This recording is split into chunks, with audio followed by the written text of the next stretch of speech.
você monta um sermão do zero? Como que você escolhe o texto? Ou talvez ainda mais importante, você copia o sermão de alguém? E quando você prepara o seu sermão, você precisa ter alguns indicativos claros. Quando você faz o seu sermão, você sente que você está aprendendo cada vez mais? Ou você está patinando no mesmo lugar? E a igreja?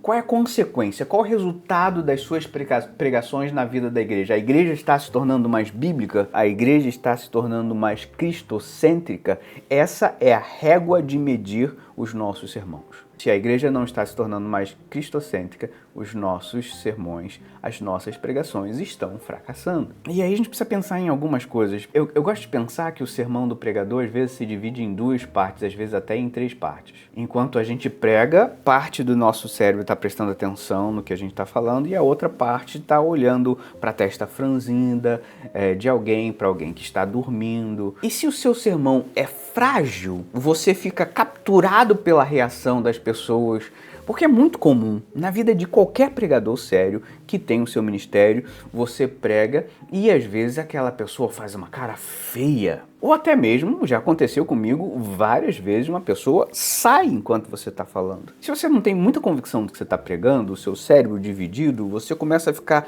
capturado pela reação das pessoas e às vezes ao mesmo tempo avaliando se a sua pregação está boa, se a sua pregação não está boa. Então, em vez de você estar realmente focado, comprometido com o texto, a sua mente está fragmentada. E se tem uma coisa que prejudica a vida da igreja de uma forma extraordinária, é pregadores com mente fragmentadas que não conseguem ser capturados pela verdade e pelo poder da palavra. A pergunta que eu faço, a sua mente está fragmentada enquanto você prega? Qual é o nosso objetivo aqui? Nosso objetivo é te ajudar a preparar um esboço, uma estrutura de sermão, de uma maneira prática, de uma maneira objetiva. O nosso objetivo aqui não é uma abordagem extremamente profunda. Nós temos um curso para isso, sobre sermões práticos. Então nós vamos deixar na descrição desse vídeo um link para quem quiser se aprofundar, para quem quiser conhecer, vai estar no link da descrição. E eu quero mostrar as etapas de um sermão expositivo. Agora eu quero te trazer para dentro do meu computador e mostrar como que eu faço o processo. Eu gosto, por preferência, até mesmo para ficar armazenado, eu faço geralmente no PowerPoint. E como que eu escolho os textos? O que me guia é justamente uma fala de Paulo. Paulo fala que tem a sua consciência limpa porque apresentou todo o Evangelho, todos os desígnios de Deus. Então ele não tem sangue nas suas mãos.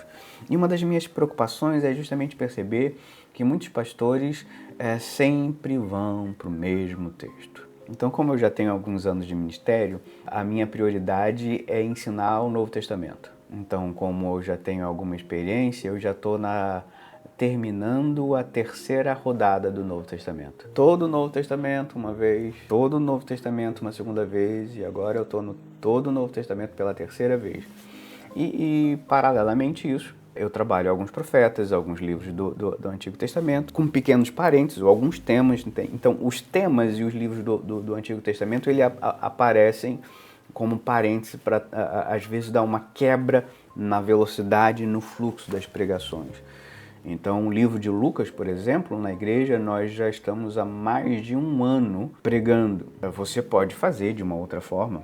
Você, em relação à própria questão didática, se você não gosta de fazer no computador, prefere fazer escrevendo, me lembro de em casa tenho alguns cadernos das minhas primeiras versões de sermões. Acho apenas que é por questão de armazenar, mais fácil fazer hoje no computador. Enfim, mostrei a minha escolha. Penso que a igreja precisa conhecer o Novo Testamento com bastante profundidade. Entendo que deve ser meta de qualquer pregador expor todo o Novo Testamento. Sem ficar escolhendo temas avulsos, mas expondo sequencialmente o Evangelho. É claro que não tem necessidade de seguir a ordem. Mateus, Marcos, Lucas, João, até por os evangélicos vão trabalhar na mesma direção.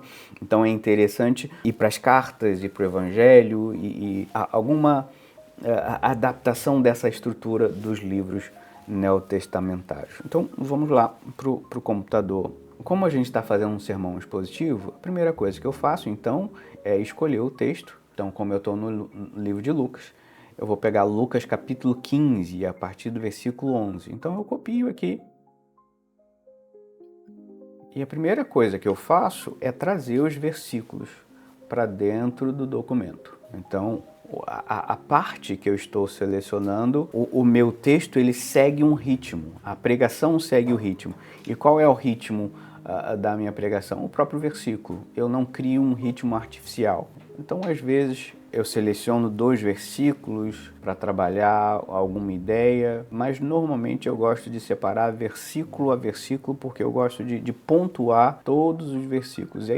E aí fica aqui uma dica muito importante. Se você selecionar um texto muito grande, você já vai perceber que a sua pregação vai ficar muito grande. É muito importante você se preocupar com o recorte da sua pregação. O primeiro passo, então, foi copiar todo o texto. Selecionei a parábola aqui do filho pródigo. Eu fecho aqui o texto, vou aumentar aqui a janela. Então, percebe, né? Então, às vezes eu separei um versículo por slide, às vezes tem 2, né? Aqui eu fiz de forma mais aleatória, mas geralmente quando eu vou fazer essa divisão, eu sou um pouco mais criterioso. Aqui só estou dando um exemplo. E aqui, o que é muito importante agora, eu preciso de alguns passos. O primeiro passo é entender o contexto anterior. O que está sendo falado? Jesus está reagindo à murmuração dos fariseus e ele começa como uma forma didática para explicar. Ele propõe parábolas das ovelhas, da dracma. Ele coloca, então, a ênfase naquele que procura. O que eu fiz aqui foi identificar, vamos colocar aqui, identificar o contexto. Eu preciso respeitar isso aqui, né? E ao identificar o contexto, existe aqui claramente uma reação de Jesus ao coração, à mentalidade das pessoas que estão escutando as suas palavras. A parábola é proposta como uma forma de resposta. Então, se a parábola é uma resposta, eu preciso entender claramente qual é a pergunta que está sendo feita, porque eles estão murmurando, né? E aí entra essa próxima parábola. Então, no contexto anterior, eu prestei atenção no contexto anterior, existiu uma parábola sobre as ovelhas perdidas, as 99, sobre a dracma perdida e sobre esse esforço e que essa ênfase está não na ovelha que foi perdida, mas de uma ação comprometida até que essa ovelha seja encontrada e a alegria desse encontro. Depois a mesma coisa, a ênfase não está na dracma perdida, mas na ação daquela mulher. A dracma era o equivalente a um salário diário, né? Então você perder um salário aí não é uma coisa muito agradável. Fica aqui então um passo importante. Quais são as ênfases do texto? O texto ele está dirigindo para que coisa? Então, se você começar entendendo que a ênfase está na ovelha perdida, se a ênfase está na dracma perdida ou a ênfase está nessa parábola no filho pródigo, você já se perdeu do texto. Então, a pergunta aqui, a orientação aqui nessa fase é você precisa entender qual é a ênfase do texto. Se você der ênfase para o filho mais novo, você vai ter um tipo de pregação. Se você der uma ênfase para o filho mais velho, você vai ter um outro tipo de pregação. E se tiver uma ênfase no pai, você vai ter um outro tipo de pregação. E aí a pergunta que eu te faço, a ênfase está em qual desses 3 personagens? Se você errar a ênfase, você erra a direção da sua pregação. Então isso é muito importante, por isso que você tem que ler com muita cautela, não se apresse. Tenha em mãos bons comentaristas para que reforcem se você tem uma ideia, se você tem uma percepção. Então tome muito cuidado, porque se você mudou a ênfase, você mudou o sentido da pregação e você desrespeitou o texto. Como aqui a resposta é clara, né, ou deveria ser clara, a ênfase dessa parábola é o pai. Então, o filho mais velho e o filho mais novo são coadjuvantes. A segunda coisa que eu vou tentar estabelecer é quem está ouvindo. Essa pergunta é muito importante.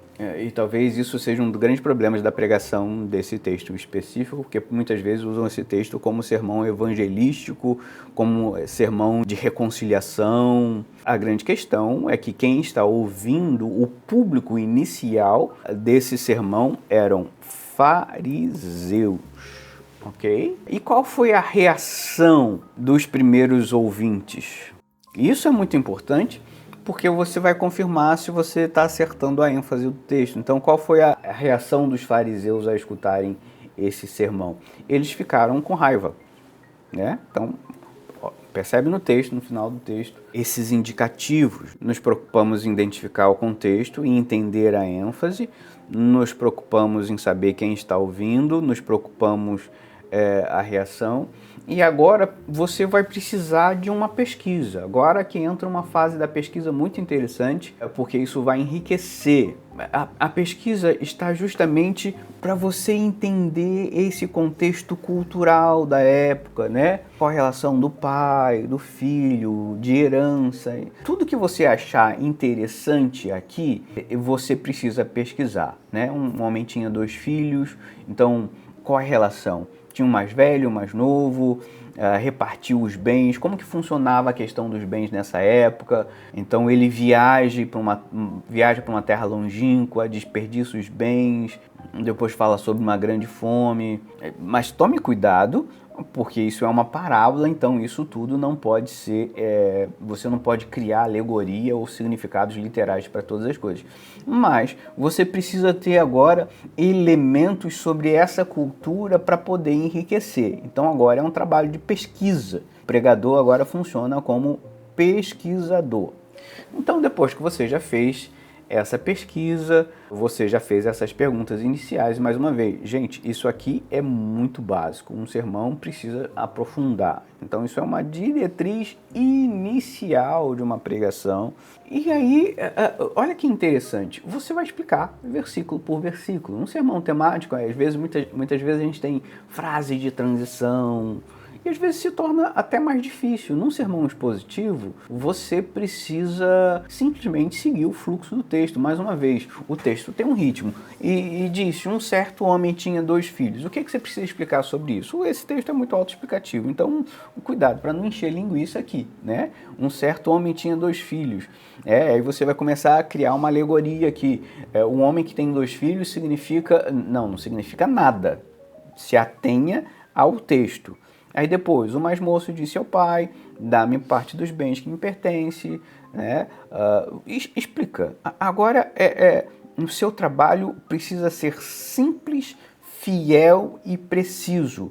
A questão agora, eu vou escrever aqui, não invente, apenas explique. Simples assim, ok?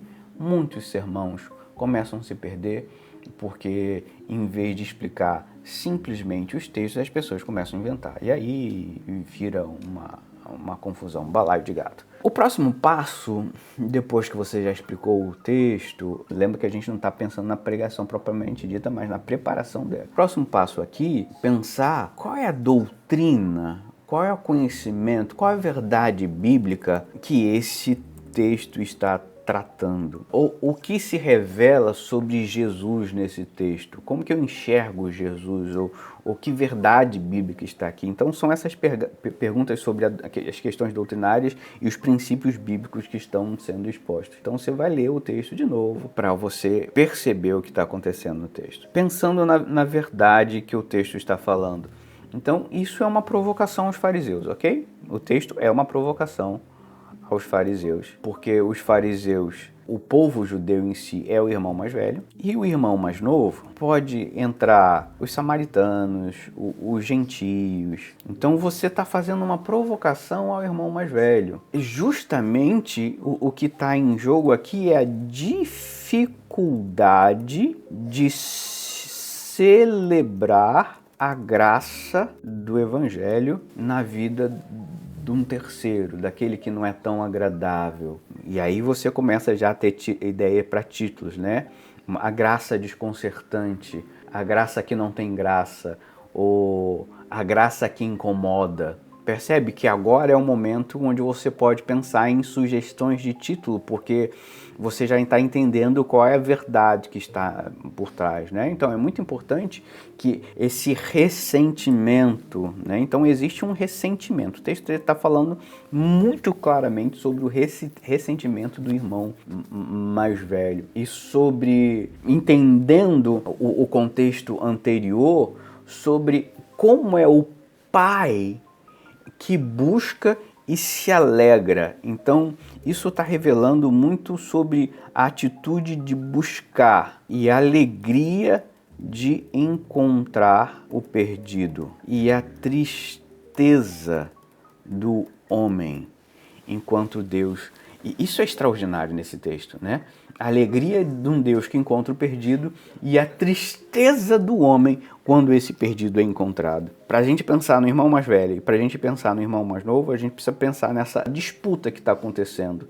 Sem alegoria, mas a parábola ela está tratando duas dimensões de como que a graça chega na vida do ser humano. Na vida desse que está perdido, desse que está longe, a graça é surpresa, né? O jovem volta e ele só queria ser funcionário, ele fica surpreso de ser colocado como filho, recebido como filho novamente. E ao mesmo tempo essa dualidade é posta de uma forma muito extraordinária. E aí, uma coisa que eu gosto de fazer, acrescentar ilustrações. Em algum momento onde eu perceba que explicar algum desses pontos do ressentimento ou dessa busca graciosa, né? Um outro título possível para esse sermão seja A Busca Graciosa do Pai. Eu gosto também de ter citações. Por que a gente tem citações, gente, na pregação? É muito importante o uso de citações porque ele vai referendar para mostrar como que a igreja ao longo da história pregou sobre aquele texto. Você não é o primeiro a pregar sobre Lucas 15, então é um exercício de humildade você olhar para quem pregou esse texto antes de você, e aí isso vai depender dos pastores, dos escritores, dos teólogos que você conhece.